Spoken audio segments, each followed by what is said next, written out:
ഇനി നമുക്ക് ഗോളുകളിലേക്ക് വരാം.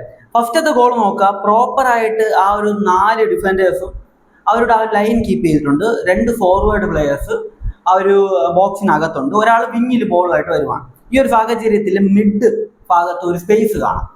ആ ഒരു സ്പേസിലേക്ക് ഒരു ഫോർവേഡ്, അതായത് സെറ്റ് വിക്കറ്റ് ഒരു പ്ലെയർ ആ ഒരു സ്പേസിലേക്ക് ഓടുന്നുണ്ട്.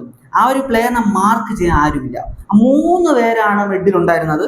ആ ഒരു പ്ലെയർ ആ ഒരു സ്പേസിലോട്ട് പോകുമ്പോൾ അവിടെ ആ പ്ലെയറിനെ മാർക്ക് ചെയ്ത് കൂടെ പോകേണ്ട പ്ലെയേഴ്സ് ആരുമില്ല, അവർ പോകുന്നില്ല. ഞാൻ കുറെ മാച്ചിലായിട്ട് പറയുന്നതാണ് ഇവരുടെ ഡിഫൻസീവ് മിഡ്ഫീൽഡ് പൊസിഷൻ അവർ ഒന്നും ചെയ്യുന്നില്ല, ചുമ്മാ ഒരു കളിക്കുന്നു എന്നതല്ലാതെ ഡിഫൻസിന് വേണ്ടി ആ ഡിഫൻസീവ് മിഡ് പ്ലെയേഴ്സ് ഒന്നും ചെയ്യുന്നില്ല. ആ ഒരു സ്പേസിലേക്ക് ആ ഒരു പ്ലെയർ പോയി. ആ ഒരു പ്ലെയറാണ് ആദ്യം ആ ഒരു ബോളിന് അറ്റംപ്റ്റ് ചെയ്യുന്നു. അടുത്തൊരു പ്ലെയർ അത് ഗോളാക്കുന്നു. ഈ ഒരു അടുത്തൊരു സിറ്റുവേഷൻ എന്താണെന്ന് വെച്ച് കഴിഞ്ഞാൽ ബോക്സിനകത്ത് നോക്കുക. ബോക്സിനകത്ത് 2 പ്ലെയേഴ്സ്, 2 ഫോർവേഡിനെയും റയലിന്റെ 2 താരങ്ങൾ കറക്റ്റായിട്ട് മാർക്ക് ചെയ്യുന്നുണ്ട്. അപ്പോൾ അത് പോകെ ഒരു പ്ലെയർ, വിങ്ങിൽ നിന്നൊരു പ്ലെയർ, അതായത് വിങ് ബാക്ക് മാർക്ക് ചെയ്തിരുന്ന പ്ലെയർ ആ ഇൻസൈഡിലേക്ക് വരുന്നു. ആ ഒരു പ്ലെയറാണ് ഗോൾ അടിക്കുന്നത്. ഈ ഒരു സാഹചര്യത്തിൽ ആ ഒരു വിങ് ബാക്ക് എന്താണ് ചെയ്യുന്നത് നോക്കിയേ.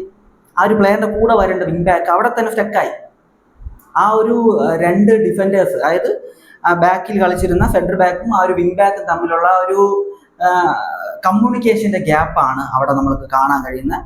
ആ ഒരു കമ്മ്യൂണിക്കേഷൻ പ്രോപ്പർ ആയിരുന്നില്ല. അതുകൊണ്ട് തന്നെ ആ ഒരു പ്ലെയറിനെ സെൻട്രൽ ബാക്ക് മാർക്ക് ചെയ്യും എന്ന രീതിയിലാണ് വിങ് ബാക്ക് വിട്ടുകൊടുക്കുന്നത്.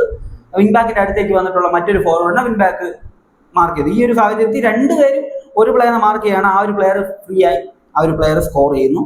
ആ ഒരു സെന്ററിലേക്ക് വന്നിട്ടുള്ള പ്ലെയറിനെ ആരും തന്നെ മാർക്ക് ചെയ്യുന്നില്ല. റൂഡിഗർ അവിടെ എന്താണ് ചെയ്യുന്നതെന്ന് അറിയാൻ വയ്യ.